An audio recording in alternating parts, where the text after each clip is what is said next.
नमस्कार दोस्तों, स्वागत है आप सभी का, आप सबके अपने यूट्यूब चैनल पर। तो दोस्तों, यदि अभी तक आपने इस चैनल को सब्सक्राइब नहीं किया है तो कृपया इस चैनल को सब्सक्राइब ज़रूर करें, ताकि इम्पॉर्टेंट वीडियोस की नोटिफिकेशन पहुंचे आप तक सबसे पहले और आप एग्जामिनेशन हॉल में मैक्सिमम क्वेश्चन अटैम्प्ट करके आएँ और अपनी सफलता का प्रतिशत बढ़ाएँ। तो दोस्तों, आज हम यहाँ पर करंट अफेयर्स की जो सीरीज़ चला रहे हैं, उसमें सितंबर मंथ की करंट अफेयर्स को आज के इस वीडियो में हम कंप्लीट करने वाले हैं। आज जो ये सितंबर मंथ की करंट अफेयर्स है, ये मैं बैंकर्स अड्डा के जो है स्पॉन्सरशिप से ले रहा हूँ। बहुत ही इम्पॉर्टेंट तरीके से इस पूरे सितंबर मंथ में इम्पॉर्टेंट जो करंट अफेयर्स घटनाएं देश दुनिया भर में हुई हैं, उसके बारे में सारी इन्फॉर्मेशन आज की इस वीडियो में मिलने वाली है। तो इस वीडियो को लास्ट तक देखें और पूरे सितंबर मंथ की वीडियो को, करंट अफेयर को पूरी तरह प्रिपेयर कर लें और एग्जामिनेशन में अपने कम से कम 4 से 5 नंबर पक्के कर लें। तो चलिए दोस्तों, शुरू करते हैं हम आज की ये वीडियो यहाँ पर। तो सबसे पहले हम लोग स्टार्ट करते हैं यहाँ पर टोक्यो पैरालंपिक्स के बारे में। तो आपको मालूम है कि टोक्यो पैरालंपिक्स जो है 2020, जो हाल ही में सितंबर मंथ में जब कंप्लीट हुआ, उसके बारे में थोड़ा इन्फॉर्मेशन ले लेते हैं कि टोक्यो पैरा ओलंपिक में भारत ने 19 मेडल्स जो हैं जीते हैं और उनमें 5 स्वर्ण जीते, 8 रजत और 6 कांस्य, यानी 5 गोल्ड, 8 सिल्वर और 6 ब्रॉन्ज मेडल। अगली चीज़ दोस्तों याद रखिएगा कि इस जो पैरा ओलंपिक 2020 टोक्यो में हुआ है, ये भारत के लिए सबसे बेस्ट सर्वश्रेष्ठ मेडल टैली है। यानी आज से पहले भारत ने कभी इतने मेडल नहीं जीते और कुल मिलाकर 24th रैंक पर भारत रहा 162 कंट्रीज़ में से। तो दोस्तों याद रखिएगा, टोटल वो 19 मेडल्स जीते हैं, जिनमें से 5 गोल्ड जीते और 24वें रैंक पर भारत रहा। और हम बात कर रहे हैं ये पैरालंपिक्स की, जो टोक्यो में पैरालंपिक्स हुए हैं। थोड़ा सा दोस्तों इसके बारे में और जिक्र कर लेते हैं। आप देख सकते हैं यहाँ पर जो भारतीय ध्वजवाहक रहे, जेवलिन थ्रोअर टेक चंद, तो इन्होंने जो है भारत का झंडा उठाया उद्घाटन समारोह में। भारत के ध्वजवाहक थे ये जेवलिन थ्रोअर हैं टेक चंद, और समापन समारोह में अवनी लेखरा, यानी अवनी लेखरा ने जो है भारत का झंडा उठाया था। तो याद रखिएगा, दोनों उद्घाटन में टेक चंद ने और समापन में अवनी लेखेड़ा ने जो है इसको किया। और कुल मिलाकर अगर आप देख सकते हैं यहाँ पर कि भारत ने टोक्यो पैरालंपिक्स में 54 पैरालंपिक्स या 54 एथलीटों की अपनी सबसे बड़ी टुकड़ी को 9 खेल स्पर्धाओं में भेजा था। तो कुल मिलाकर आप देख सकते हैं कि 1968 से 2026 तक, आप देख सकते हैं 1968 से 2016 तक भारत ने कुल 12 पदक जीते। लेकिन आप देख सकते हैं कि केवल इसी बार भारत 24वें स्थान पर रह चुका है और कुल मिलाकर 19 पदक भारत ने जीते हैं। तो आप समझ सकते हैं कि पिछले इतने सालों के बावजूद जितने पदक हम नहीं जीत पाए थे, वो मात्र इसी साल हम जीत चुके हैं। और इस बार भारतीय टीम का जो पैरालंपिक का जो थीम था वो था कर दे कमाल तू। तो देखिए, इस बार भारतीयों ने कमाल किया है। पूरी टीम को, पूरे खिलाड़ियों को बहुत बहुत बधाई, बहुत बहुत शुभकामनाएं। अब बात करते हैं कि कौन इस पूरे उसमें विजेता रहा, किसने क्या जीता। तो अगर हम देख सकते हैं यहाँ पे एथलेटिक्स में जो है गोल्ड जीता सुमित अंतिल ने भाला फेंक में, प्रमोद भगत ने बैडमिंटन में, कृष्णा नगर ने बैडमिंटन में, मनीष नरवाल ने निशानेबाजी में और अवनी लखेड़ा ने भी निशानेबाजी में गोल्ड मेडल भारत के लिए जीता। बाकी दोस्तों यहाँ आप सिल्वर आप देख सकते हैं, ब्रॉन्ज आप देख सकते हैं, और इसकी पूरी डिटेल अगर आप चाहते हैं तो इस टेलीग्राम चैनल जो मैंने नीचे डिस्क्रिप्शन में दिया है उसमें आप ज्वाइन करिए और वहाँ से आप इस पूरी पीडीएफ को डाउनलोड करके पढ़ सकते हैं डिटेल में। बस इतना जान रखिएगा कि इसमें टोक्यो पैरालंपिक्स में सर्वश्रेष्ठ टीम जो है, टॉप पर जो रही है, वो चीन रहा 207 पदकों के साथ। सेकंड पर यूनाइटेड किंगडम रहा और थर्ड पर यूएसए रहा। चलिए दोस्तों, अगले प्रश्न की ओर बढ़ते हैं, अगले अगले टॉपिक। और ये है बहुत ही इंपॉर्टेंट, भारत का जो एक इम्पॉर्टेंट अवार्ड जिसको हम कह सकते हैं वो है शांति स्वरूप भटनागर पुरस्कार। तो आप देख सकते हैं शांति स्वरूप भटनागर पुरस्कार, और ये CSIR के 80वें स्थापना दिवस के दिन दिया गया, घोषणा की गई। और इसमें हर साल जो है दोस्तों 45 वर्ष से कम आयु के वैज्ञानिकों को जीव विज्ञान, रसायन विज्ञान, गणित, भौतिकी, चिकित्सा, इंजीनियरिंग और पृथ्वी, वायुमंडल, महासागर और ग्रह विज्ञान में उल्लेखनीय योगदान के लिए पुरस्कार प्रदान किया जाता है। और इसमें 5 लाख रुपए नगद पुरस्कार दिए जाते हैं दोस्तों। तो ये याद रखने वाली चीज़ है यहाँ पर। बाकी इसमें दोस्तों डिटेल दी गई है कि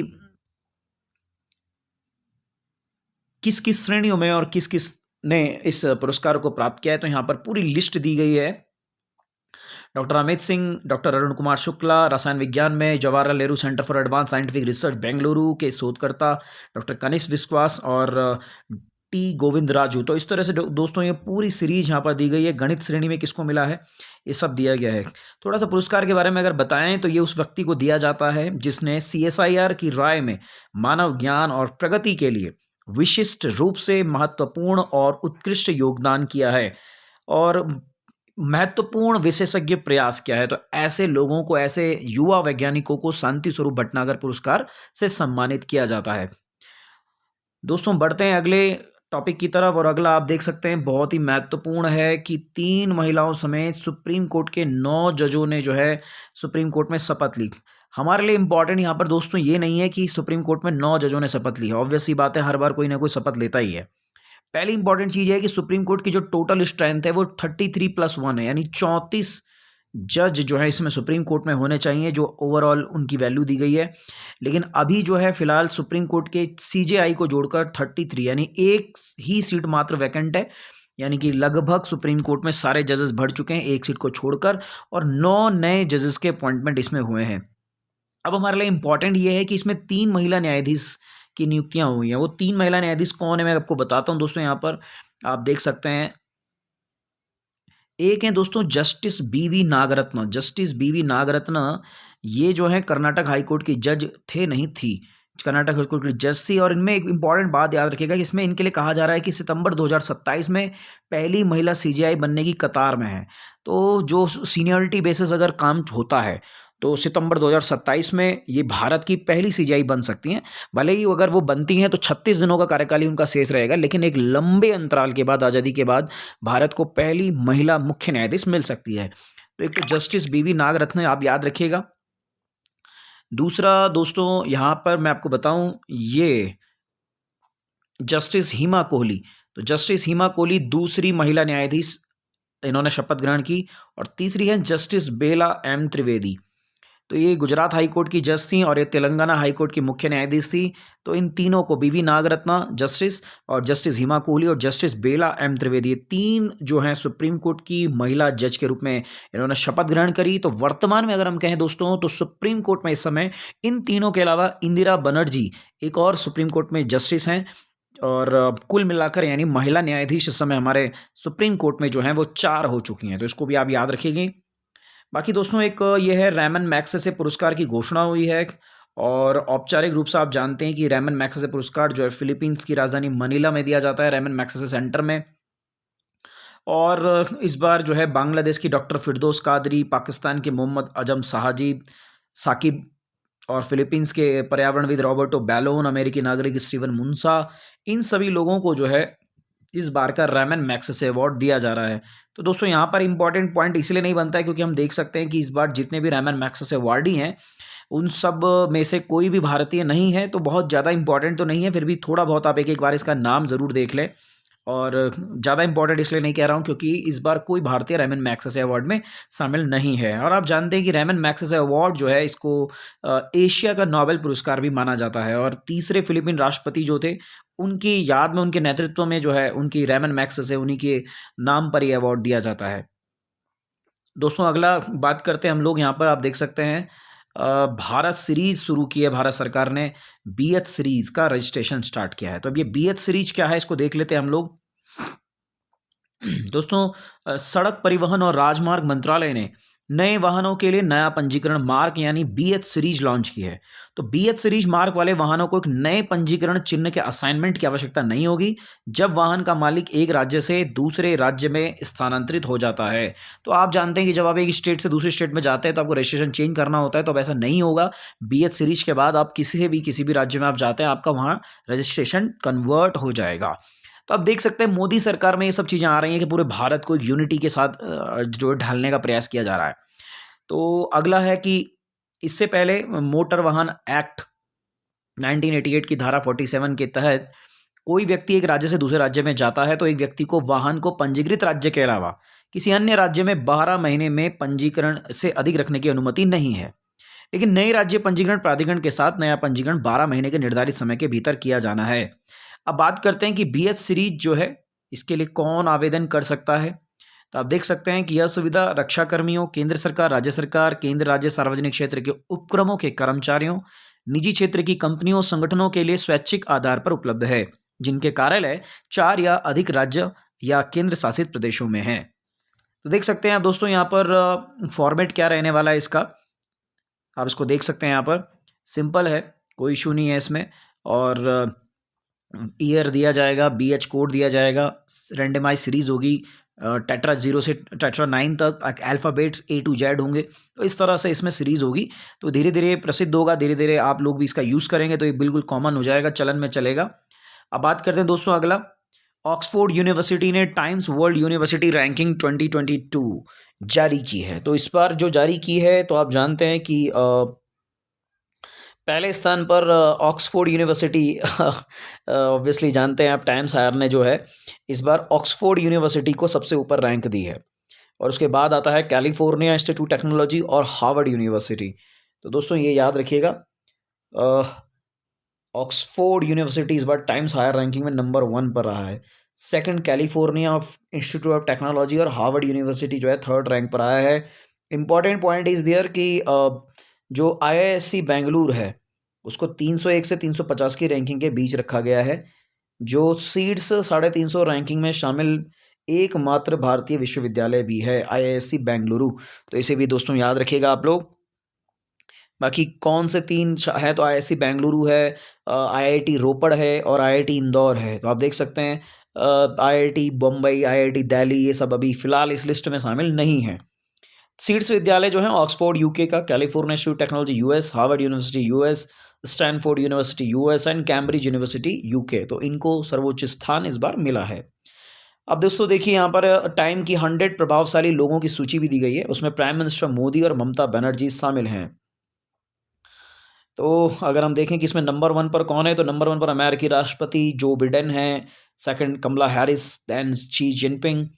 तो इस तरीके से ये सारे लोग इसमें शामिल हैं। और इस बार जो है 100 प्रतिभाशाली प्रभावशाली लोगों की सूची में आप देख सकते हैं कि सीरम इंस्टीट्यूट ऑफ इंडिया के CEO आदार पूनावाला का नाम भी है, ये भी इस श्रेणी में शामिल किए गए हैं। दोस्तों आगे बढ़ते हैं हम लोग। US ओपन 2021 खत्म हुआ, समाप्त हुआ। और आप जानते हैं कि डैनियल मेदवेदेव एक प्रसिद्ध जो है प्लेयर हैं, और उन्होंने जो है नोवाक जोकोविच को हराकर जो है पहला ग्रैंड स्लैम ट्रॉफी जीत ली। तो पहली ग्रैंड स्लैम ट्रॉफी किसने जीती है? डैनियल मेदवेदेव, US ओपन 2021 के ये विजेता रहे हैं। और यहीं आप लोग देख सकते हैं कि जो एमा राधा कानू हैं, इन्होंने जो है कनाडा की लैला एनी फर्नांडीज को हराकर US ओपन का महिला एकल का फाइनल खिताब जीता। तो याद रखिएगा दोस्तों, US ओपन डैनियल मेदवेदेव और महिला कौन है? एमा राधा कानू, ग्रेट ब्रिटेन की। तो ये याद रखेंगे दोस्तों, बिल्कुल ईजी वे में, सिंपल फॉर्म में इसको याद रखिए। नेक्स्ट आगे बढ़ते हैं हम लोग। फिलहाल अगर हम देखें यहाँ पर कि और कौन कौन है, तो डैनियल मेदवेदेव आपने देख ही लिया है, और एमा राधाकानू महिला एकल, बाकी पुरुष युगल, महिला युगल, मिक्स डबल, ये सब दिए हुए हैं, आप लोग देख सकते हैं। आगे हम लोग बढ़ते हैं यहाँ पे। तो अगस्त के लिए जो रूट और एमिया Richardson ICC player of the month चुने गए थे, ये भी बहुत ज़्यादा महत्वपूर्ण नहीं है। आगे हम लोग बढ़ते हैं। 14 सितंबर को हिंदी दिवस मनाया गया। ये भी आपको मालूम है कि भारत में 14 सितंबर को जो हिंदी दिवस मनाया जाता है, क्योंकि पहला हिंदी दिवस 14 सितंबर 1953 को मनाया गया था। और 14 सितंबर के दिन ही भारत की आधिकारिक भाषा के रूप में हिंदी को लोकप्रिय बनाने के लिए, और आप जानते हैं कि हिंदी भाषा के तहत, भाषा अपनाने के तहत अनुच्छेद 343 में, आर्टिकल 343 में जो है इसके लिए उपबंध किया गया है। तो ये यहाँ पर आप जान सकते हैं। बाकी हिंदी से रिलेटेड जो इन्फॉर्मेशंस है वो आप देख सकते हैं, यहाँ पर आपको दिख रही होंगी स्क्रीन पर। हम आगे बढ़ते हैं दोस्तों। और केंद्रीय शिक्षा मंत्री धर्मेंद्र प्रधान ने वीडियो कॉन्फ्रेंसिंग के माध्यम से 9 सितंबर 2021 को NIRF इंडिया रैंकिंग 2021 जारी की। और इस रैंकिंग में सबसे ऊपर स्थान जो प्राप्त किया है वो है IIT मद्रास ने दोस्तों। तो IIT मद्रास नंबर 1 पर रहा ये, लेकिन NIRF इंडिया ये किसके मंत्रालय के द्वारा निकाली जाती है? HRD मंत्रालय, जिसका कि अब नया नाम क्या हो गया है दोस्तों? जिसका नया नाम हो चुका है अब शिक्षा मंत्रालय, यानी मिनिस्ट्री ऑफ एजुकेशन। यही पहले किस नाम से जाना जाता था दोस्तों? शिक्षा मंत्रालय के नाम से जाना जाता था। बात करते हैं दोस्तों आगे यहाँ पर। उत्तराखंड, पंजाब, तमिलनाडु को मिले नए राज्यपाल, बिल्कुल ईज़ी फॉर्म में याद रखिएगा। उत्तराखंड के राज्यपाल हम सब जानते ही हैं, लेफ्टिनेंट जनरल गुरमीत सिंह जी उत्तराखंड के नए राज्यपाल बने और बेबी रानी मौर्य के इस्तीफे के बाद बाकी आप देख सकते हैं बनवारी लाल पुरोहित तमिलनाडु के राज्यपाल को पंजाब का राज्यपाल बनाया गया। नागालैंड के राज्यपाल RN रवि को तमिलनाडु का राज्यपाल बनाया गया। असम के राज्यपाल प्रोफेसर जगदीश मुखी को जो है जब तक नियमित व्यवस्था नहीं हुई तब तक नागालैंड के राज्यपाल का अतिरिक्त कार्यभार सौंपा गया है। तो यहाँ पर उल्लेखनीय है कि इन राज्यपालों के नामों में जो है इन राज्यपालों को एक स्थान से दूसरे स्थान पर ट्रांसफ़र किया गया है। अब बात करते हैं दोस्तों अगले टॉपिक की। 73वें एमी अवार्ड 2021 की घोषणा की गई है। तो एमी अवार्ड जो है लॉस एंजलिस कैलिफोर्निया में आयोजित किए गए थे 73rd और टेलीविज़न कला अकेडमी द्वारा इनको चुना गया था। आप इसमें देख सकते हैं कि कौन कौन से विजेता एमी अवार्ड्स में रहे। एक हॉलीवुड कह सकते हैं या विदेशी अवार्ड कह सकते हैं, टीवी इंडस्ट्री का, एंटरटेनमेंट इंडस्ट्री का। तो यहाँ पर हम इसको आगे स्किप करते हैं दोस्तों। डिटेल में आप जानना चाहें तो आप इसको PDF को डाउनलोड कर सकते हैं टेलीग्राम चैनल से। बाकी अगर कहें कि एमी पुरस्कार क्या है, तो ये एक अमेरिकी पुरस्कार है जो टेलीविज़न उद्योग में उत्कृष्टता को मान्यता देता है। पूरे कैलेंडर वर्ष में आयोजित कई वार्षिक कार्यक्रमों में प्रस्तुत किया जाता है, जिनमें से प्रत्येक टेलीविज़न उद्योग के विभिन्न क्षेत्रों में से एक को सम्मानित किया जाता है। तो ये एमी अवार्ड्स के बारे में है। बाकी हम अगला देखते हैं। फुमजिले म्लाम्बो एंगकुका ने ग्लोबल गोलकीपर अवार्ड 2021 जीता। तो इसमें इम्पॉर्टेंट चीज़ ये है कि ये जो अवार्ड दिया जाता है ये bill and Melinda Gates foundation द्वारा दिया जाता है। सो दैट इसलिए इसकी इंपॉर्टेंस है। तो bill and Melinda Gates foundation ने अपने वार्षिक गोलकीपर्स अभियान के हिस्से के रूप में वार्षिक गोलकीपर्स ग्लोबल गोल्स अवार्ड की घोषणा की है। तो ये ग्लोबल गोल्स अवार्ड जो है जिनका हम नाम ले रहे हैं फुमजिले म्लाम्बो एंड कुका, उनको ये पुरस्कार इस बार दिया जा रहा है। आप देख सकते हैं कि संयुक्त राष्ट्र की पूर्व अवर महासचिव रही हैं और महिला कार्यकारी निदेशक भी रही हैं। लैंगिक समानता यानी जेंडर इक्वालिटी के लिए भी इन्होंने लड़ाई लड़ी है।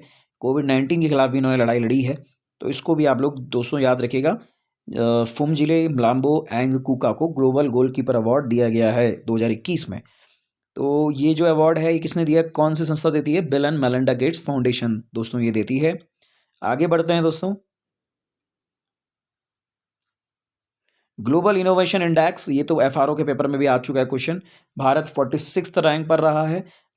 WIPO यानी वर्ल्ड इंटेलेक्चुअल प्रॉपर्टी जो ऑर्गेनाइजेशन है वीपो, वो इस इंडेक्स को जारी करता है और भारत इसमें जो है 100 माफ़ कीजिएगा, भारत जो है इसमें 46वें यानी 46th रैंक पर रहा, जिसमें भारत ने 2 स्थान अपलिफ्ट किया अपने आप को। यानी भारत में इनोवेशन के क्षेत्र में काम बड़ी तेज़ी से हो रहा है। इंपॉर्टेंट पॉइंट इज़ हियर कि स्विट्जरलैंड नंबर 1 पर रहा और नंबर 2 पर रहा स्वीडन, नंबर 3 पर रहा USA। तो ये दोस्तों याद रखिएगा। अब बात करते हैं हम अगला। FSSAI का तीसरा राज्य खाद्य सुरक्षा सूचकांक जारी। आप जानते हैं ये भी FRO के क्वेश्चन पेपर में आया था। तो यहाँ पर इसके बारे में भी हम देख लेते हैं कि जो खाद्य सुरक्षा सूचकांक है उसे जो है स्वास्थ्य परिवार कल्याण मंत्री मनसुख मांडविया जी द्वारा प्रस्तुत किया गया था और ये तीसरा रैंक इस बार मतलब थर्ड टाइम जारी किया जा रहा है। इसमें सूची है कि बड़े राज्यों में गुजरात नंबर 1 पर है, केरल सेकंड और तमिलनाडु थर्ड रैंक पर। तो याद रखिएगा दोस्तों, गुजरात जो है नंबर 1 पर इस बार रहा खाद्य सूचकांक में और छोटे राज्यों में गोवा नंबर 1 पर रहा और केंद्र शासित में जम्मू एंड कश्मीर रहा। तो बड़े राज्यों में गोवा आया, हो सकता है अभी छोटे राज्य पूछ लिए जाएँ तो गोवा याद रखिएगा, बड़े राज्यों में गुजरात और केंद्र शासित में जम्मू एंड कश्मीर। बात करते हैं बैंकिंग और फाइनेंशियल सेक्टर से रिलेटेड इन्फॉर्मेशंस की। तो इसमें आप देख सकते हैं कि RBI ने भारत नेपाल ट्रांसमिशन फैसिलिटी जो है उस स्कीम के तहत जो मनी ट्रांसफ़र है उसको 50,000 से बढ़ाकर 2 लाख रुपए कर दिया है। तो दोस्तों ये भी थोड़ा सा इंपॉर्टेंट पॉइंट था। बाकी आप इसमें आगे बढ़ते हैं, आगे देखते हैं।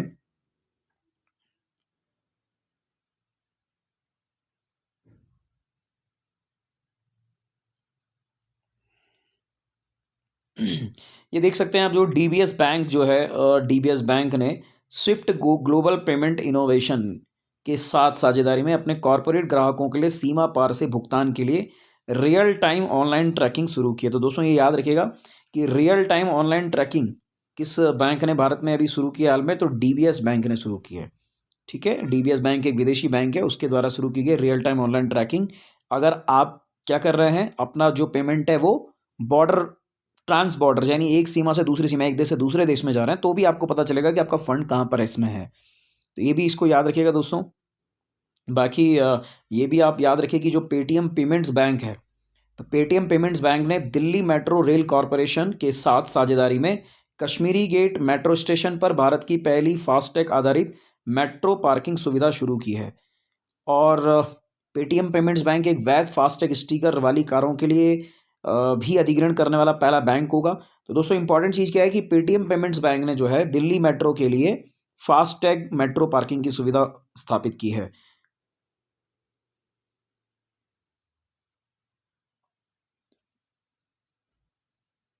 दूसरा दोस्तों आप देख सकते हैं कि हाल ही में रिजर्व बैंक ने कुछ स्टैंडर्ड यानी मानदंडों के उल्लंघन के लिए स्पाइस मनी लिमिटेड पर 2.44 लाख रुपीस का जुर्माना लगाया है।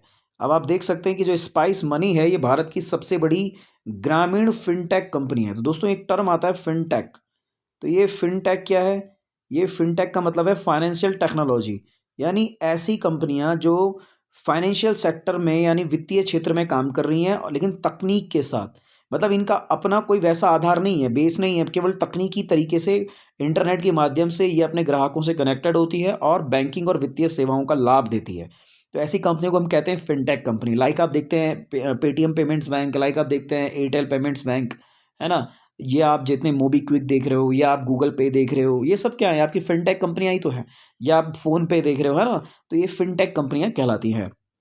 अगले पॉइंट की तरफ बढ़ते हैं दोस्तों। अगला जो टर्म है, आप देख सकते हैं कि यूको बैंक को भी जो है वित्तीय और क्रेडिट प्रोफाइल में सुधार के चलते यूको बैंक को त्वरित सुधारात्मक कार्रवाई ढांचे से हटा दिया गया। हमने देखा था Indian overseas bank, IOB, Indian overseas bank को भी इससे हटाया गया था। तो अगर बेहतर काम कर रहे हैं तो आरबीआई ने इनको इस ढांचे से हटा दिया है। बाकी अगला पॉइंट हम देखते हैं दोस्तों यहाँ पर बैंक ऑफ बड़ौदा के संबंध में। देखिए, बैंक ऑफ बड़ौदा ने बॉब वर्ल्ड, याद रखिएगा, नाम से अपना नया डिजिटल बैंकिंग प्लेटफॉर्म लॉन्च करने की घोषणा की है। तो बॉब वर्ल्ड नाम से अपना डिजिटल बैंकिंग किसने शुरू किया है? तो बॉब से बड़ौदा, ऐसे याद रखिएगा आप। बॉब यानी बैंक ऑफ बड़ौदा, BOB, है ना? बॉब आ ही रहा है, बॉब वर्ल्ड, तो बॉब का मतलब ये बैंक ऑफ बड़ौदा। तो बॉब का वर्ल्ड यानी बैंक ऑफ बड़ौदा ने इस नया डिजिटल प्लेटफॉर्म को लॉन्च किया है दोस्तों।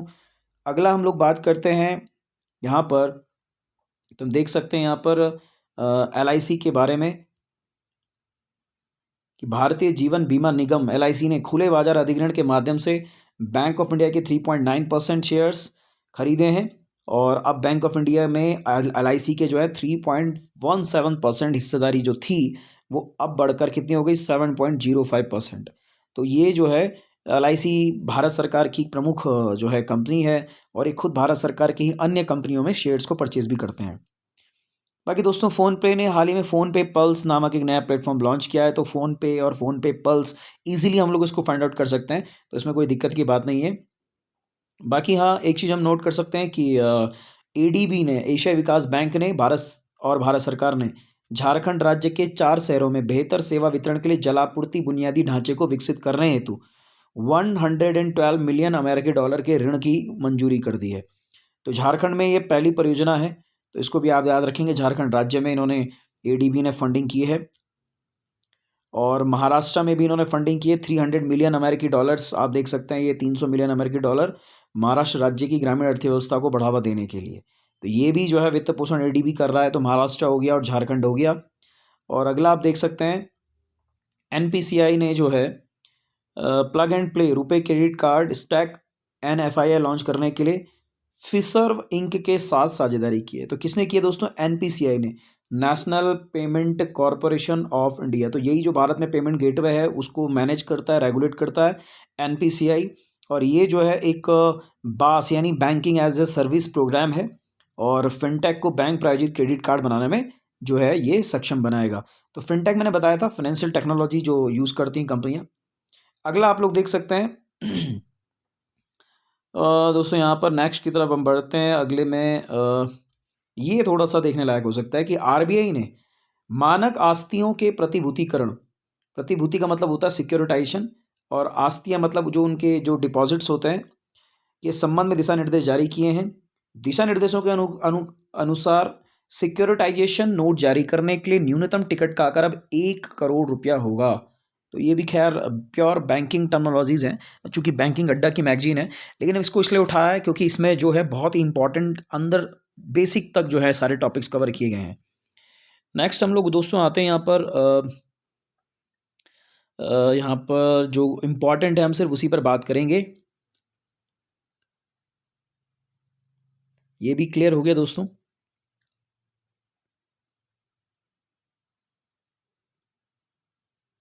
बाकी मैंने अभी आपको बताया था कि जो इंडियन ओवरसीज़ बैंक है, उस इंडियन ओवरसीज़ बैंक में भी जो है आरबीआई ने उससे भी जो है अपनी उसके काम को देखते हुए, जैसे आप देख सकते हैं इंडियन ओवरसीज़ बैंक से भी जो है प्रतिबंध हटा दिया। कौन सा? त्वरित सुधारात्मक कार्रवाई। तो ये प्रतिबंध भी हटा दिया है। ये अभी हमने ऊपर बात की थी। अब हम बात करते हैं कुछ थोड़ा इकोनॉमिक इन्फॉर्मेशंस की, कि पेंशन एंड नियामक और विकास प्राधिकरण, पेंशन फंड अथॉरिटी जो है, इसने जो है राष्ट्रीय पेंशन प्रणाली के लिए प्रवेश आयु 65 वर्ष से बढ़ाकर अब 70 वर्ष कर दी है। यानी 70 वर्ष की आयु में भी कोई आदमी प्रवेश कर सकता है। तो पहले जो है इसमें आप देख सकते हैं कि जो निवेश करने की पात्रता थी वो थी 18 से 65 साल, और अब इसे संशोधित करके कितना कर दिया है? 18 से 70 वर्ष। तो दोस्तों याद रखिएगा, एनपीएस में अब प्रवेश की आयु हो गई है 18 टू 70, पहले कितनी थी? 18 टू 65। तो ये फैक्ट बिल्कुल इसको आप याद रखिएगा। अगले पे हम बढ़ते हैं।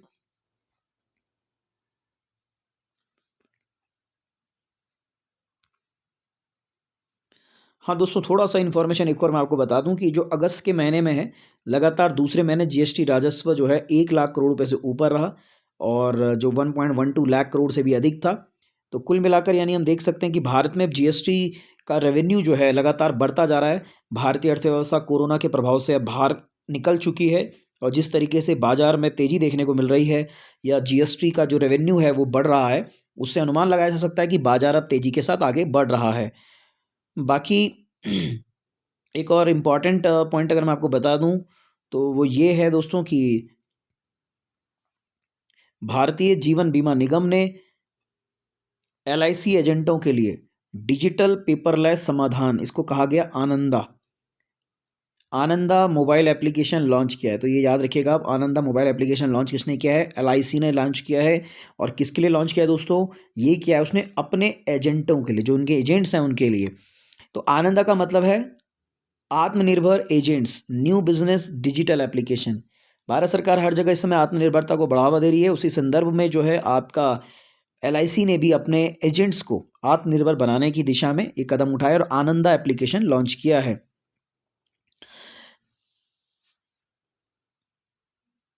बाकी दोस्तों नेक्स्ट की तरफ बढ़ते हैं यहाँ पर हम लोग, और सीधे तौर पर अगर हम देखें यहाँ पर कि जिस तरीके से जो एग्जामिनेशंस में अब क्वेश्चन पूछे जा रहे हैं, उसमें करंट अफेयर्स का इंपॉर्टेंस रियलिटी में बहुत ज़्यादा हो गया है। चाहे वो यूपीएससी आईएएस एग्जामिनेशंस हों, पीसीएस के हों, और अगर आप उत्तराखंड के एग्ज़ाम्स दे रहे हैं तो वहाँ पर तो हमने नया ट्रेंड जो देखा हाल ही में वो यही था कि करंट अफेयर्स जो है बहुत बड़ी संख्या में लगातार बढ़ रहा है, उसका वेटेज बड़ा तेज़ी से बढ़ रहा है। अभी एफआरओ के पेपर में भी लगभग 17-18 क्वेश्चन करंट अफेयर्स के थे 100 में से। ये अपने आप में एक बड़ा पार्ट है, और चूंकि लगभग लगातार हम देख रहे हैं कि एग्जामिनेशन सब पेपर आ रहे हैं आगे, तो करंट अफेयर्स पर आपकी पकड़ बहुत मौजूद होनी चाहिए। लगभग हर सेगमेंट एक बार आपकी नज़रों से होकर गुजरना चाहिए। तो दोस्तों अगला हम बढ़ते हैं यहाँ पर, एलआईसी जो है उसने अपने विकास अधिकारियों के विशेष उपयोग के लिए एक नया ऐप प्रगति लॉन्च किया है। तो आप देख सकते हैं एलआईसी ने काफ़ी सारे, एक आनंदा भी अभी हम देख रहे थे, और अभी एक प्रगति भी इन्होंने लॉन्च किया है। और प्रगति का अर्थ है प्रदर्शन, समीक्षा, अनुप्रयोग, विकास और प्रवृत्ति संकेतक। इसका फुल फॉर्म क्या हुआ? Performance review application growth and trend indicator. तो ये भी इन्होंने एलआईसी ने अपने ग्राहकों के लिए जो है, और अपने विकास अधिकारियों के लिए कि कैसे परफॉर्मेंस कर रहे हैं उनके लिए लॉन्च किया है प्रगति। अब बात करते हैं दोस्तों अपने इंटरनेशनल इन्फॉर्मेशंस की, कि श्रीलंका जो है आपातकाल की घोषणा उसने अपने देश में कर दी, क्योंकि निजी बैंकों के आयात को वित्त पोषित करने के लिए विदेशी मुद्रा से बाहर होने के बाद खाद्य संकट बिगड़ गया है। देश एक कठिन आर्थिक संकट से जूझ रहा है। राष्ट्रपति गोतबाया राजपक्षे ने कहा कि उन्होंने चीनी, चावल और अन्य आवश्यक खाद्य पदार्थों की जमाखोरी का मुकाबला करने के लिए आपातकालीन नियमों का आदेश दिया है। तो आप देख सकते हैं अभी हाल में पिछले 2 महीने पहले ही सितंबर के महीने में बहुत ही ज़्यादा जो है हालत जो है आर्थिक स्थिति श्रीलंका की ख़राब हुई थी, और इसलिए उन्होंने वहाँ पर एक आपातकाल की स्थिति घोषित करी। तो इसको याद रखेंगे दोस्तों, हमारा पड़ोसी मुल्क है। अगला है दोस्तों यहाँ पर कि शंघाई स्थित न्यू डेवलपमेंट बैंक यानी डेवलपमेंट बैंक यानी एनडीबी जो है, मुख्यालय कहाँ है? शंघाई है। ने संयुक्त अरब अमीरात, उरुग्वे और बांग्लादेश को अपने नए सदस्य देशों के रूप में मंजूरी दे दी है। तो यहाँ पर आप ध्यान रखिएगा कि कौन 3 मेंबर बने हैं? यूएई, उरुग्वे और बांग्लादेश, ये 3 मेंबर बने हैं। और 2020 में एनडीबी बोर्ड ऑफ गवर्नर्स ने अपनी सदस्यता का विस्तार करने के लिए बातचीत शुरू की थी। परिणाम स्वरूप संयुक्त अरब अमीरात, उरुग्वे और बांग्लादेश को एनडीबी के मेंबर के रूप में स्थापित किया गया है। तो हाल ही में प्रश्न आ सकता है कि निम्नलिखित में से कौन सा देश नया मेंबर बना है? किसका? एनडीबी का, न्यू डेवलपमेंट बैंक का। तो दोस्तों बिल्कुल याद रखिएगा, यूएई, उरुग्वे और बांग्लादेश। आप देख सकते हैं यूएई हो गया आपका गल्फ कंट्रीज, उरुग्वे हो गया आपका बिल्कुल सदर्न अमेरिका का नेशन, और बांग्लादेश हो गया आपका बिल्कुल एशियाई देश यानी सार्क का मेंबर भी है। तो ये तीनों को जो है एनडीबी की मेंबरशिप प्रदान की गई है। अगले प्रश्न की तरफ बढ़ते हैं दोस्तों।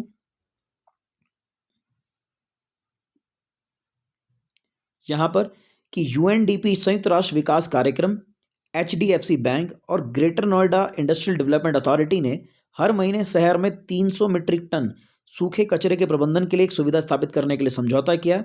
और ग्रेटर नोएडा में सामग्री वसूली सुविधा 3 करोड़ रुपए की लागत से आएगी और एचडीएफसी बैंक द्वारा इसे वित्त पोषित किया जाएगा। तो यहाँ पर ये याद रखना है कि यूएनडीपी और एचडीएफसी बैंक ने ग्रेटर नोएडा प्राधिकरण के साथ अ, कचरे के प्रबंधन का एग्रीमेंट साइन किया।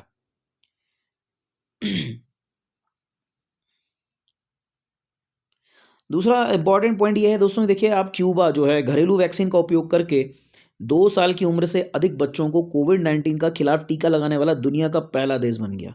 तो ये बहुत इंपॉर्टेंट है कि 2 साल से उम्र से अधिक बच्चों को कोविड-19 का टीका किसने लगाया? क्यूबा ने। अब इसमें देखिए क्यूबा की घरेलू वैक्सीन को डब्ल्यूएचओ द्वारा मान्यता नहीं दी गई है, ठीक है? तो 11.2 मिलियन लोगों की आबादी वाले कम्युनिस्ट द्वीप का लक्ष्य मार्च 2020 तक अधिकांश हिस्सों में बंद पड़े स्कूलों को फिर से खोलने हेतु अपने सभी बच्चों को कोविड का टीका लगाना है। तो दोस्तों यहाँ पर इंपॉर्टेंट ये है कि भले ही उसने 2 साल से अधिक उम्र के बच्चों को, अपने देश के सभी बच्चों को जो है टीका लगाया कोविड का, बट उसकी जो वैक्सीन है वो डब्ल्यूएचओ द्वारा मान्यता प्राप्त नहीं है। देखो, डब्ल्यूएचओ से मान्यता प्राप्त न होने का मतलब ये है कि वो दुनिया के अन्य देशों में जाने योग्य नहीं है, यानी दुनिया के अन्य देशों में वो जब जाएं तो इस आधार पर नहीं जा सकते कि उनका टीकाकरण हो चुका है। क्यों? क्योंकि उनकी जो वैक्सीन है जो उनको लगाई गई है वहाँ के नागरिकों को, उसे डब्ल्यूएचओ की मान्यता प्राप्त नहीं हुई है। तो दोस्तों ये आप याद रखिएगा।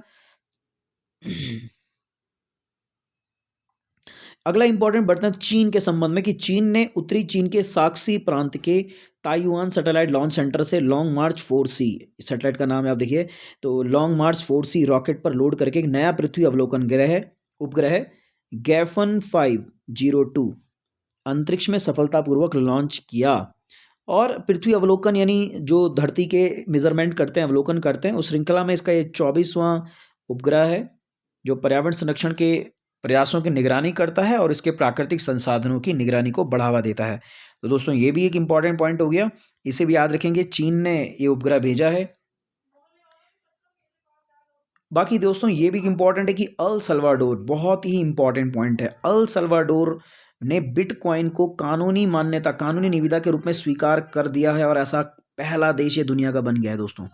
तो अल सल्वाडोर बिटकॉइन को मान्यता, कानूनी मान्यता देने वाला पहला देश बन गया है। इसको याद रखिएगा, बिल्कुल याद रखिएगा दोस्तों, ये आपके लिए बेहद इंपॉर्टेंट है। तो क्रिप्टो करेंसी हमारी बड़ी फेमस है बिटकॉइन, तो उसको भारत ने तो बिल्कुल असंवैधानिक घोषित किया, पर अल सल्वाडोर ने इसे जो है मान्यता प्रदान कर दी है। दोस्तों अगला इंपॉर्टेंट पॉइंट है कि ईरान को आधिकारिक तौर पर संघाई सहयोग संगठन यानी एससीओ के पूर्ण सदस्य के रूप में स्वीकार किया गया था। ताजिकिस्तान के दुशांबे में एससीओ नेताओं के 21वें शिखर सम्मेलन में ईरान को पूर्ण सदस्य के रूप में घोषित किया गया था। तो याद रखिएगा ईरान भी जो है एससीओ का पूर्ण सदस्य बनने की स्थिति में है। तो अब आप कमेंट बॉक्स में बताइए कि एससीओ के और कौन कौन मेंबर हैं और भारत इसका मेंबर कब बना। ठीक है दोस्तों, तो ईरान अब इसका मेंबर बन चुका है। कमेंट में बताइए कि कौन कौन देश एससीओ के मेंबर हैं और भारत इसका मेंबर कब बना। अगले पॉइंट की तरफ बढ़ते हैं। कनाडा के प्राइम मिनिस्टर जस्टिन ट्रूडो जो हैं, जस्टिन ट्रूडो, तो उन्होंने जो है यहाँ पर पीएम के रूप में सेवा करने के लिए अपना तीसरा कार्यकाल, तीसरी बार वो जीत चुके हैं। उनकी पार्टी हालांकि चुनाव में ज़्यादा सीटें तो नहीं जीती, लेकिन फिलहाल उनकी पार्टी एक बार फिर सत्ता में लौटी है और 2015 से वे सत्ता में हैं। कौन? कनाडा के प्राइम मिनिस्टर जस्टिन ट्रूडो। अगला पॉइंट याद देखते हैं दोस्तों कि गिनीज वर्ल्ड रिकॉर्ड ने 2 जापानी बहनों को 107 साल पर दुनिया की सबसे उम्रदराज जीवित जुड़वा बहनों के रूप में प्रमाणित किया है। तो नाम आप देख सकते हैं, उमेनो सुमियामा, कोइमस कोदामा। और इनका जन्म आप देख सकते हैं दोस्तों, माय गॉड, 1913 में इनका जन्म हुआ था। और कहाँ की हैं? जापान की। तो दोस्तों जापान की तो वैसे भी हम जानते हैं कि जापान के अंदर लाइफ एक्सपेक्टेंसी सबसे ज़्यादा है। दुनिया में सबसे ज़्यादा उम्र के लोग जो हैं जापान में पाए जाते हैं। लोग काफ़ी लंबा समय वहाँ जीते हैं। शायद जापान में खुशहाली होगी इसलिए लोग ज़्यादा समय जीते हैं। क्योंकि अमीरी एक पैमाना नहीं है ज़्यादा जीवन जीने का। अमीरी से आप ये नहीं कह सकते कि ज़्यादा अमीर देश है तो ज़्यादा समय तक लोग जीते हैं। ज़्यादा लंबा जीवन तभी हो सकता है जब आप खुश होते हैं, हैप्पी रहते हैं। तो हो सकता है जापान इसलिए बड़ा खुशहाल देश होगा, इसलिए वहाँ लोग ज़्यादा समय तक जीते हैं। अगला दोस्तों इंपॉर्टेंट पॉइंट है कि जो SDSN है, ये संयुक्त राष्ट्र की एक नेटवर्क है, संयुक्त राष्ट्र प्रायोजित सतत विकास समाधान नेटवर्क। इसने जो है प्रधानमंत्री शेख हसीना को सस्टेनेबल डेवलपमेंट गोल्स को प्राप्त करने हेतु SDG प्रगति पुरस्कार से सम्मानित किया है। तो याद रखिएगा, इस बार सतत विकास समाधान नेटवर्क ने किसको पुरस्कृत किया है? प्रधानमंत्री शेख हसीना, बांग्लादेश की प्राइम मिनिस्टर जो हैं, इनको इन्होंने जो है ये पुरस्कार प्रदान किया है। अब दोस्तों यहाँ पर अगला पॉइंट है कि हंगरी ने बिटकॉइन के संस्थापक सातोशी नाकामोतो। तो पहली बात तो एक और पॉइंट आपको मिल रहा है कि बिटकॉइन के संस्थापक कौन है? Satoshi Nakamoto. ये जो हैं जैपनीज़ हैं, इनकी प्रतिमा का अनावरण किया है हंगरी ने अपनी कैपिटल बुडापेस्ट में, और कांसी की प्रतिमा का अनावरण किया है। तो याद रखिएगा। और डिजिटल मुद्रा के निर्माता को श्रद्धांजलि देने वाली दुनिया भर में पहली प्रतिमा है, आप जानते हैं। जबकि हंगरी ने बिटकॉइन को भी अपनी संवैधानिक मुद्रा नहीं माना है, ये सिर्फ अल सल्वाडोर ने माना है, लेकिन फिर भी उनकी प्रतिमा उन्होंने यहाँ पर लगाई है। तो ये एक इंपॉर्टेंट पॉइंट आपके लिए बन जाता है। बाकी WHO द्वारा वायु गुणवत्ता दिशा निर्देश जारी किए गए हैं, ये भी इंपॉर्टेंट है। और दोस्तों यहाँ पर एक इम्पॉर्टेंट पॉइंट जो अभी हमने देखा वो है ये कि जापान के विदेश मंत्री पूर्व जो फूमियो किशिदा हैं, वो अब जापान के होते शिगो जो है वहाँ के जो अभी प्रधानमंत्री, उनको हटाकर अब जापान के 100वें प्रधानमंत्री बने। तो ये हैं फूमियो किशिदा, नए प्रधानमंत्री। अभी पिछली करंट अफेयर वीडियो में मैंने इसका जिक्र किया था।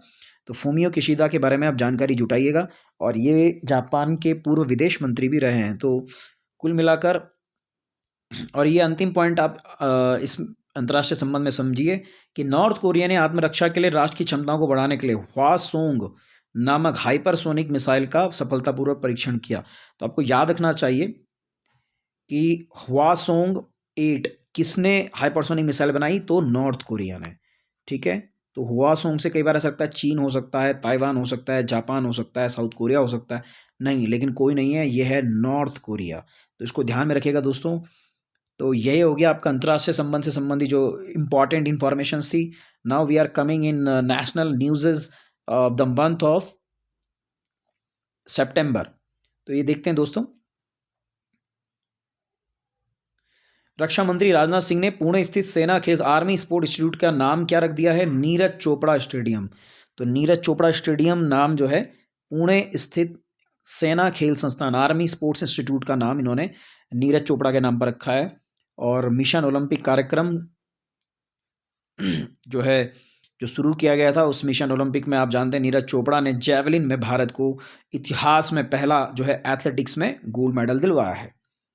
अगला हम लोग देखते हैं दोस्तों कि प्राइम मिनिस्टर नरेंद्र मोदी ने जलियांवाला बाग हत्याकांड के 102 साल पूरे होने के उपलक्ष्य में पंजाब के अमृतसर में जलियांवाला बाग स्मारक के पुनर्निर्मित परिसर को राष्ट्र को समर्पित किया। और आप जानते हैं कि 13 अप्रैल 1919 ये तिथि हिंदुस्तान के इतिहास की सबसे अहम है। तो 13 अप्रैल 1919 को बैसाखी के त्यौहार पर हुए जलियांवाला बाग संघार में मारे गए अनगिनत क्रांतिकारियों, बलिदानियों की और सेनानियों की स्मृति में इस जलियांवाला बाग स्थान को सरकार ने जो है दोबारा से रिनोवेट किया है, और उसकी जो है 102 साल पूरे हो चुके हैं दोस्तों। तो याद रखिएगा 13 अप्रैल 1919 जलियांवाला बाग हत्याकांड जो हुआ था। अगला पॉइंट हम बढ़ते हैं दोस्तों। केंद्रीय आयुष मंत्री सर्बानंद सोनोवाल ने नई दिल्ली में वाई ब्रिक योग प्रोटोकॉल मोबाइल ऐप लॉन्च किया है? तो वाई से योगा है, इसको याद करने का तरीका वाई से योगा, तो योग ब्रेक, तो योग प्रोटोकॉल मोबाइल ऐप है। तो अगर क्वेश्चन कभी आया कि वाई ब्रेक मोबाइल ऐप किस मंत्रालय द्वारा लॉन्च किया गया, तो वाई से योगा है, और योगा जो है आयुष मंत्रालय के अंतर्गत आता है दोस्तों, तो इसे आप याद रखिएगा।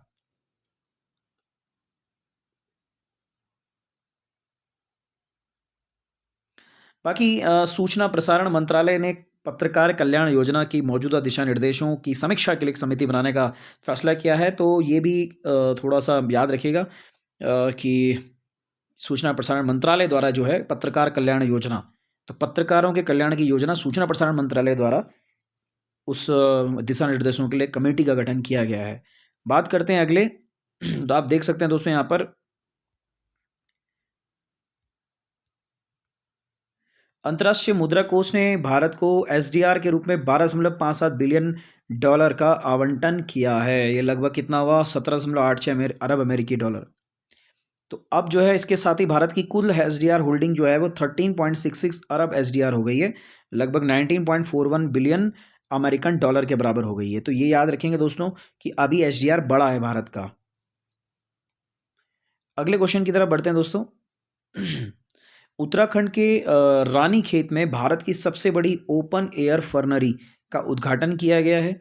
नया केंद्र फर्न प्रजातियों के संरक्षण के साथ साथ उनकी पारिस्थितिकी भूमिका के बारे में जागरूकता पैदा करेगा और उसे आगे बढ़ाएगा। तो याद रखिएगा रानीखेत उत्तराखंड में ओपन एयर फर्नरी, तो फर्नरी जो होते हैं फर्न जो होती प्रजातियां उनके संरक्षण के लिए यह है, तो इसको भी आप याद रखिए दोस्तों।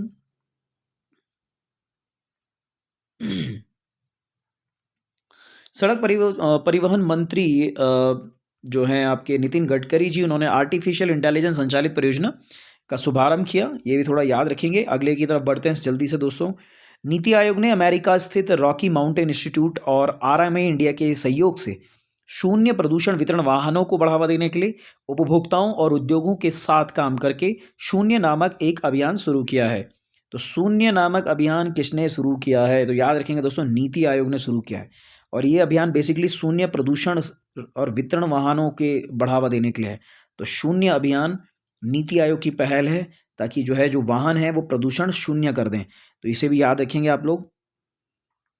शून्य नीति आयोग के द्वारा स्टार्ट किया गया है। अगले प्रश्न की तरफ बढ़ते हैं दोस्तों। अगला जो है आपके सामने संसद टीवी, आप जानते हैं लोकसभा राज्यसभा टीवी अब मिलकर संसद टीवी हो चुका है। इसके अलावा हम लोग देखते हैं कि प्लास्टिक के लिए सर्कुलर सिस्टम को बढ़ावा देने के लिए एक नया प्लेटफॉर्म प्लास्टिक पैक्ट लॉन्च करने वाला भारत एशिया का पहला देश बन गया है। तो सीआईआई जो है उसके द्वारा आयोजित 16वें सस्टेनेबिलिटी समिट में भारत में ब्रिटिश उच्चायुक्त अलेक्जेंडर एलिस द्वारा 3 सितंबर 2021 को India plastic pact platform launch किया गया है। तो प्लास्टिक पैक्ट लॉन्च कौन करने वाला पहला देश एशिया का बना है? भारत बना है। तो इससे रिलेटेड क्वेश्चन आया तो उसको भी आप जरूर कर लीजिएगा दोस्तों। बाकी आप जानते हैं कि आज़ादी का अमृत महोत्सव 75 वर्ष चल रहे हैं, और आयुष मंत्रालय के एक योजना चल रही है, अभियान चल रहा है आयुष आपके द्वार। तो इसमें भी जो है आप जानते हैं नागरिकों को औषधीय पौधों को भेंट करने का कॉन्सेप्ट है। अगला हम लोग बात करते हैं दोस्तों tribal cooperative marketing development federation of India, TRIFED, ये नाम याद रखिएगा, बड़ा इंपॉर्टेंट है।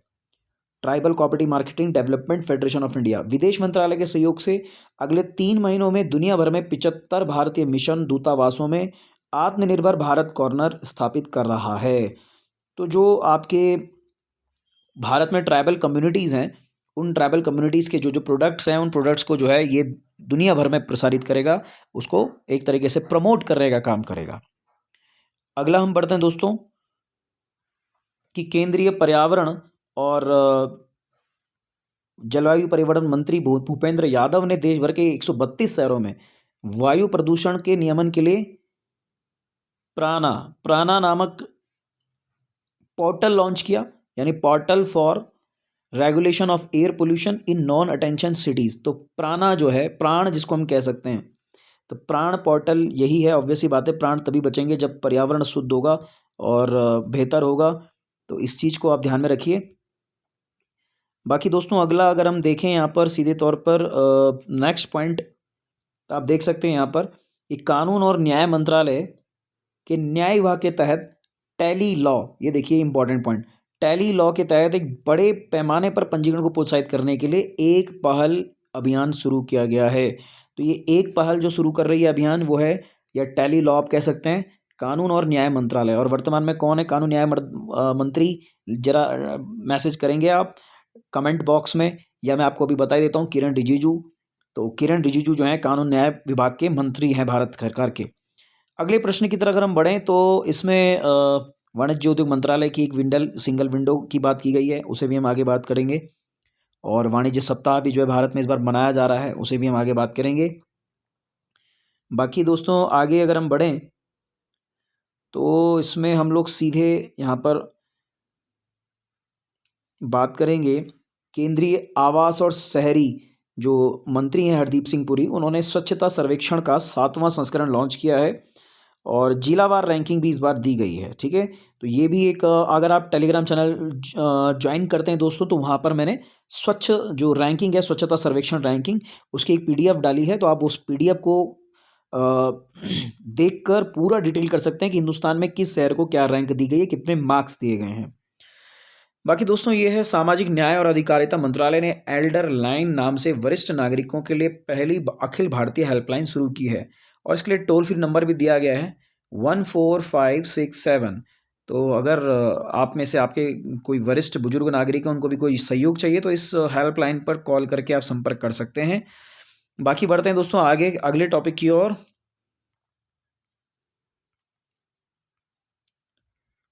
राज्यवार समाचारों में अगर हम देखें तो आप देख सकते हैं यहाँ पर कि पंजाब कैबिनेट ने एक नई योजना को मंजूरी दी है जो राज्य में बेरोजगार युवाओं को अपने कौशल को सुधारने, नौकरी पाने की संभावनाओं को बढ़ाने में मदद करेगी। और योजना का नाम क्या है? मेरा काम मेरा मान, ये योजना है। और इस योजना के तहत निःशुल्क अल्पकालीन कौशल प्रशिक्षण दिया जाएगा, ये आप देख सकते हैं। तो कौशल प्रशिक्षण योजना है पंजाब की, मेरा काम मेरा मान, इसको भी दोस्तों याद रखिएगा आप लोग। आगे हम लोग अगर बढ़ते हैं तो यहाँ पर आप देखेंगे कि असम कैबिनेट ने ओरंग नेशनल पार्क से पूर्व प्रधानमंत्री राजीव गांधी का नाम हटाने का फैसला किया है। तो ओरंग नाम जो है आदिवासी चाय जनजाति समुदाय की भावना से जुड़ा है, इसलिए कैबिनेट ने राजीव गांधी ओरंग राष्ट्रीय उद्यान में इसका नाम बदलकर केवल ओरंग नेशनल पार्क करने का निर्णय लिया। तो राजीव गांधी उन्होंने इसका नाम हटा दिया है। ये असम में है। अगले की तरफ बढ़ते हैं दोस्तों। तो आप जानते हैं कि भूपेंद्र पटेल को जो है गुजरात का मुख्यमंत्री बनाया गया है और विजय रूपाणी के स्थान पर भूपेंद्र पटेल जो है गुजरात के नए मुख्यमंत्री चुने गए थे और अहमदाबाद के घटकोपलिया विधानसभा सीट से वे भाजपा विधायक हैं। बाकी अगले क्वेश्चन की तरफ बढ़ते हैं दोस्तों कि पश्चिमी उड़ीसा का कृषि त्यौहार नुआखाई जो है धार्मिक उत्साह और परंपरा के साथ मनाया जाता है, गणेश चतुर्थी के दिन मनाया जाता है। तो पश्चिमी उड़ीसा का त्यौहार है नुआखाई जुहर। तो इसको भी आप याद रखिएगा, नुआ का अर्थ है नया, खाई का अर्थ है भोजन। बाकी दोस्तों एक और इम्पॉर्टेंट जो है उसको आपको याद रखना पड़ेगा, पीएम कुसुम योजना। तो पीएम कुसुम योजना ये बहुत महत्वपूर्ण है, प्रधानमंत्री किसान ऊर्जा सुरक्षा एवं उत्थान महाभियान, ये योजना है पीएम किसान। और ये योजना किस मंत्रालय की है? ये है केंद्रीय नवीन और नवीकरणीय ऊर्जा मंत्रालय की। तो पीएम कुसुम, इसको याद रखेगा दोस्तों, कुसुम है ना। तो कुसुम जो है नवीकरणीय मंत्रालय की है और ये कैसे उत्थान करेगी? तो आप देख सकते हैं कि जो ऑफ ग्रिड सौर पंप है ना, उनकी स्थापना करके जो है किसानों को जो है पेट्रोल डीजल जो लगता है, बिजली जो लगती है, उसके स्थान पर सोलर पंप अगर लगाएंगे तो किसानों की खेती यानी जो है बहुत कम कीमत की होगी। उनकी जो जैसे कहते हैं कॉस्ट, प्रोडक्शन कॉस्ट है वो काफ़ी कम हो जाएगी, जिससे क्या होगा, उनकी फसल की कीमत कम हो जाएगी लेकिन मूल्य उनको ज़्यादा मिलेगा, तो लाभ उनका बढ़ेगा। बेसिक प्रॉब्लम यही होती है कि उत्पाद की कीमत भी ज़्यादा होती है और उसकी कीमत आगे मिल भी नहीं पाती है। तो ये जो योजना है ये एनआर यानी ministry of non renewable energy resources जो है ये इसको शुरू कर रही है, रिन्यूएबल एनर्जी। इसको आप याद रखेंगे, प्रधानमंत्री कुसुम यानी पीएम कुसुम योजना। अगले की तरफ बढ़ते हैं दोस्तों। यहाँ पर हम लोग मेडिसिन फ्रॉम द स्काई, ये एक स्कीम है, ये मेडिसिन फ्रॉम द स्काई। अब क्या है ये? ज्योतिरादित्य सिंधिया ने तेलंगाना में अपनी तरह की पहली मेडिसिन फ्रॉम द स्काई परियोजना शुरू की है। इसका उद्देश्य ड्रोन का उपयोग करके टीकों और अन्य आवश्यक उत्पादों को दूर दराज क्षेत्रों तक पहुंचाना है। तो इसे भी याद रखिएगा दोस्तों। मेडिसिन फ्रॉम द स्काई योजना किसकी है? नागरिक उड्डयन मंत्रालय की। इसके माध्यम से क्या करेंगे? ड्रोन के माध्यम से दवाइयाँ घर घर तक पहुँचाने का काम करेंगे। दोस्तों नेक्स्ट हम देख सकते हैं कि यहाँ पर तमिलनाडु राज्य सरकार ने पाक स्ट्रेट में उत्तरी भाग में भारत का पहला डगोंग संरक्षण रिजर्व स्थापित किया है। डुगोंग एक बहुत ही इंपॉर्टेंट समुद्री जीव होता है और समुद्री गाय के रूप में जाना जाता है, सी काउ। तो उसके संरक्षण के लिए जो है एक पार्क बनाया जा रहा है पाक स्ट्रीट में। तो ये तमिलनाडु राज्य सरकार के द्वारा बन रहा है, तो इसको भी याद रखिएगा। डगोंग पार्क जो है, डगोंग कंजर्वेशन रिजर्व कहाँ बन रहा है? तमिलनाडु स्टेट में बन रहा है। अगले क्वेश्चन की तरफ बात करते हैं दोस्तों। उत्तराखंड की राज्यपाल ने इस्तीफा दिया। बिल्कुल, ये आप जानते हैं गुरमीत सिंह जी जो हैं उत्तराखंड के नए राज्यपाल बने हैं। और वतन प्रेम योजना गुजरात सरकार द्वारा शुरू की गई है। और आंध्र प्रदेश सरकार ने इकोनॉमिक एडवाइज़र रजनीश कुमार जी को नियुक्त किया है, जो SBI के फॉर्मर चीफ रह चुके हैं। कैप्टन अमरिंदर सिंह ने पंजाब से इस्तीफा दिया। और शिक्षा मंत्री जो वहाँ रहे थे चरणजीत चन्नी जो हैं वो पंजाब के नए मुख्यमंत्री बन गए हैं, ये भी आपको मालूम है। मणिपुर के 2 प्रसिद्ध उत्पाद हैं, हाथी मिर्च और इसके अलावा जो है तामलिंग मैडरिन ऑरेंज जो वहाँ पर है उसको GI टैग मिला है। तो हाथी मिर्च, हाथी चिली और तामलिंगलोंग मैंडरिन ऑरेंज, इसको GI टैग मिला है मणिपुर में। तो ये भी आप लोग याद रखेंगे। और चाय बागान स्थापित कर रहा है असम, तो ऑब्वियसली असम में चाय की खेती ज़्यादा होती है, ये भी आपको मालूम है। बाकी योगी आदित्यनाथ सरकार यूपी में जो है नोएडा के पास यमुना एक्सप्रेसवे औद्योगिक विकास प्राधिकरण विकसित कर रही है। जेवर हवाई अड्डा भी आपने देखा है कि उसको भी यहाँ पर प्राइम मिनिस्टर ने उसका उद्घाटन किया है हाल में ही। सिक्किम सरकार कूपर महसीर को स्थानीय रूप से कैटली नाम से राज्य की मछली घोषित कर रही है। यानी कूपर महसीर जो है उसको, महसीर एक मछली है कूपर महसीर, उसका नाम जो है सिक्किम गवर्नमेंट कैटली रखा और उसको फिर स्टेट फिश के रूप में डिक्लेयर कर दिया गया है। तो ये एक अगला प्रश्न हम देखते हैं, जैसे यहाँ पर कि जो हिमाचल प्रदेश है उसका लाहौल स्पीति है, वहाँ लाहौल स्पीति में काजा गांव है।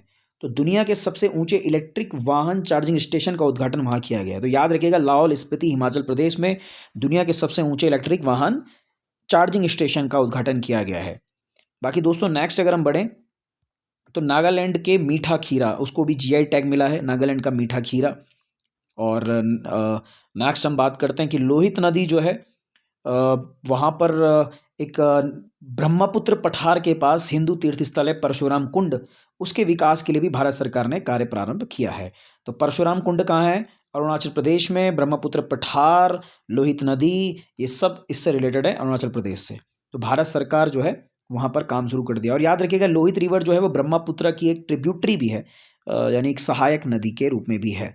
अब बात करते हैं योजना और समितियों की दोस्तों। तो यहाँ पर जो है जम्मू कश्मीर के उपराज्यपाल मनोज सिन्हा ने SHG यानी सेल्फ हेल्प ग्रुप में महिलाओं के लिए साथ नामक एक ग्रामीण उद्यम त्वरण कार्यक्रम शुरू किया है। तो ये भी याद रखिएगा, साथ योजना ग्रामीण कार्यक्रम, मनोज सिन्हा जम्मू कश्मीर के लेफ्टिनेंट गवर्नर। अगला है RBI ने आवेदन की जांच करने के लिए और नई छाता इकाई लाइसेंस पर सिफारिश देने के लिए एक समिति गठित की P वासुदेवन की अध्यक्षता में। तो P वासुदेवन की अध्यक्षता में लाइसेंसों को सिफारिश देने के लिए जो है RBI ने इस कमेटी का गठन किया है। बाकी NCC की व्यापक समीक्षा के लिए रक्षा मंत्रालय ने बैजयंत पांडा की अध्यक्षता में एक समिति का गठन किया है और इसमें MS धोनी और आनंद महिंद्रा भी इसके मेंबर होंगे। बाकी दोस्तों एक ग्राम पंचायत एक DG पे सखी, यानी 1 ग्राम पंचायत 1 DG पे सखी जम्मू कश्मीर में उपराज्यपाल द्वारा उद्यमिता को प्रोत्साहन करने के लिए स्वयं सहायता समूह सेल्फ हेल्प ग्रुप की उद्यमिता को प्रोत्साहित करने के लिए शुरू किया है इन्होंने 1 ग्राम पंचायत 1 DG पे सखी। अगला हम बात करते हैं दोस्तों यहाँ पर भारत सरकार के केंद्रीय पंचायत जो राज मंत्री हैं, ग्रामीण विकास मंत्री गिरिराज सिंह, उन्होंने स्वामित्व योजना का उद्घाटन बहुत पहले हो गया था लेकिन उसको जो है तेजी के साथ बढ़ाया और कार्यान्वयन की सीमा को 2024 तक किया। आप जानते हैं इस योजना के तहत पंचायत राज मंत्रालय जो है ग्रामीण क्षेत्र के लोगों को उनकी ज़मीन का स्वामित्व हक प्रदान करेगा। ऑब्वियस सी बात है, ज़मीनें गांव में सबके पास होती थी लेकिन उनके कागज़ नहीं होते थे जिससे उनको लोन मिलने में या अन्य उनकी जो एसेट क्रिएशंस होने में, या जिससे कह सकते हैं ना कि उनकी जो इवैल्यूएशंस होती हैं कि आप कितने के आदमी हैं, तो वो नहीं हो पाती थी। तो स्वामित्व योजना ने ग्रामीण भारत में एक बहुत अहम भूमिका निभाने का जो है काम कर रही है। अगला हम बात करते हैं सामाजिक न्याय अधिकारिता मंत्रालय की राष्ट्रीय वयोश्री योजना जो है, ये भी जो है एक शुरू हो रही है योजना भी। और अगला अगर हम देखते हैं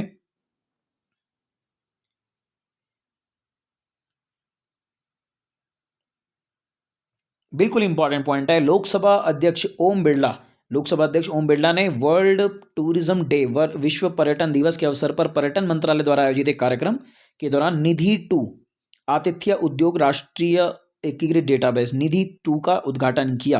तो याद रखिएगा, जो निधि टू योजना है दोस्तों, ये है विश्व पर्यटन मंत्रालय की योजना। उद्घाटन किया लोकसभा अध्यक्ष ओम बिरला ने। बेहद इंपॉर्टेंट निधि टू, और ये डेटाबेस होगा पर्यटकों का। तो ये विश्व पर्यटन दिवस पर पर्यटन मंत्रालय द्वारा स्टार्ट किया गया।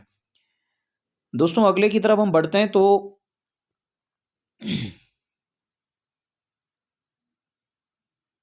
अमृत ग्रैंड चैलेंज प्रोग्राम ये किसने स्टार्ट किया? तो आप देख सकते हैं, ये विज्ञान प्रौद्योगिकी विभाग डीएसटी की तरफ से शुरू किया गया है अमृत ग्रैंड चैलेंज प्रोग्राम। तो इसको भी आप लोग देख सकते हैं। आगे हम लोग बढ़ते हैं।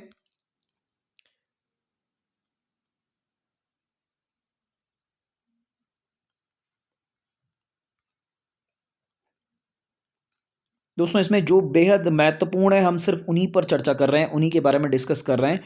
और यहाँ पर जो महत्वपूर्ण टर्म है, हम केवल उन्हीं की चर्चा कर रहे हैं। बाकी डिटेल में अगर आपको ये पीडीएफ चाहिए दोस्तों, तो आप टेलीग्राम चैनल से जुड़कर वहाँ से इस पीडीएफ को ले सकते हैं और पूरा डिटेल में भी आप इसको पढ़ सकते हैं। दोस्तों यहाँ पर एक और इम्पॉर्टेंट पॉइंट हम देख लेते हैं यहाँ पर कि national payment corporation of India NPCI ने यस बैंक के साथ रुपे ऑन द गो, ये जो है एक नई भागीदारी लॉन्च की है। ये आप देख सकते हैं, रुपे ऑन द गो संपर्क रहित भुगतान समाधान, इसको लॉन्च किया है एनपीसीआई ने यस बैंक के साथ। तो इसको भी आप लोगों को ध्यान में रखना है। आगे हम लोग बात करते हैं यहाँ पर जो आप देख सकते हैं एसबीआई के पूर्व चेयरमैन जो थे रजनीश कुमार जी, उनको जो है एचएसबीसी का एशिया इकाई का स्वतंत्र निदेशक के रूप में नियुक्त किया गया। और अभी हमने देखा कि तेलंगाना का इकोनॉमिक एडवाइजर भी उन्हें बनाया गया है। तो ये याद रखिएगा दोस्तों। बाकी नेक्स्ट आप लोग याद रखिए,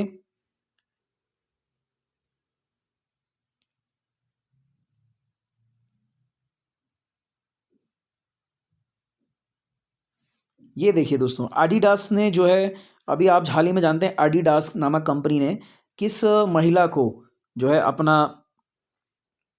ब्रांड एम्बेसडर बनाया है। तो ये याद रखिएगा, मीराबाई चानू, और उनके स्टे इन प्ले अभियान में उनको शामिल किया है। ये अभियान जो है महिलाओं के संबंध में है और मासिक धर्म वाली महिलाओं के बढ़ावा देने के लिए डिजाइन किए गए नवीनतम उत्पादों से रिलेटेड है। तो मीराबाई चानू को इसका उन्होंने क्या बनाया, अपना भागीदार, अपना इस अभियान में हिस्सेदार बनाया है। बाकी केंद्रीय प्रत्यक्ष कर बोर्ड के अध्यक्ष के रूप में जेबी महापात्रा जी को जो है नियुक्त किया गया है अध्यक्ष के रूप में। बाकी नेक्स्ट हम देख सकते हैं कि जो एसएसबी है, सीमा सुरक्षा बल, उसके बीएसएफ के नए डीजी के रूप में जो है आईपीएस ऑफिसर पंकज कुमार सिंह जी को नया डीजी बनाया गया है। और बाकी आप देख सकते हैं आईटीबीपी के नए निदेशक डीजी बनाए गए हैं संजय अरोड़ा। और नए जो अभी राज्यसभा के उपसभापति महासभापति वेंकैया नायडू जी हैं, उन्होंने जो है राज्यसभा के सचिवालय में सचिव जो थे, उनमें महासचिव बनाया पीपी के रामाचार्युलू। तो पीपी के रामाचार्युलू इस समय राज्यसभा के नए महासचिव के रूप में नियुक्त किए गए हैं। तो दोस्तों इसे याद रखिएगा, दीपक देश वर्मा जो है उनके बाद अभी पीपी के रामाचार्युलू जो हैं राज्यसभा के नए जो आप कह सकते हैं महासचिव हैं, जनरल सेक्रेटरी हैं, सेक्रेटरी जनरल जिनको हम कह सकते हैं।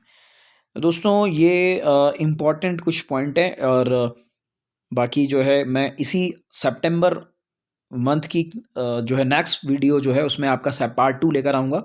तब तक आप इसे पढ़िए, इसे समझिए। और अगर आपने चैनल को सब्सक्राइब नहीं किया है तो उसे सब्सक्राइब ज़रूर कर दें उस बटन को दबाकर, और टेलीग्राम चैनल से जुड़िए, वहाँ पर सारी इन्फॉर्मेशन मिलती हैं। इसके अलावा भी अगर आप पीसीएस, आईएएस या किसी भी प्रकार की परीक्षा देने की तैयारी कर रहे हैं, करना चाहते हैं, तो ज़रूर उस टेलीग्राम चैनल से भी जुड़िए और जुड़े रहिए हमारे साथ इस यूट्यूब चैनल पर। तो नेक्स्ट पार्ट 2 लेकर आऊँगा मैं कल आपके बीच में। तब तक आप इसे पढ़िए। जय हिंद, जय भारत।